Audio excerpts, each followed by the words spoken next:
మీ hard disk దొరికిందా?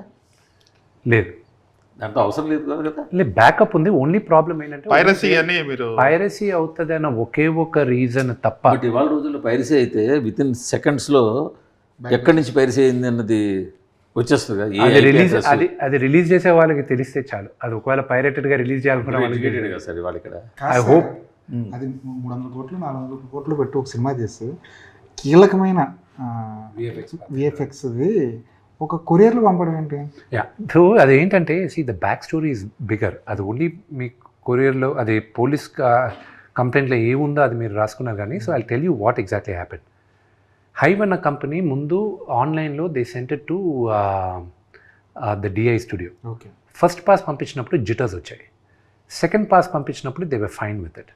But ఒకవేళ మళ్ళీ ఏమైనా వీళ్ళు ఇన్డెప్త్గా చూసినప్పుడు ఏమైనా ప్రాబ్లమ్స్ వస్తాయని మమ్మల్ని అడగకుండా, ఎవరిని అడగకుండా ఒక హార్డ్ డ్రైవ్ ఆ కంపెనీ వాళ్ళు కాపీ చేసి పంపించారు.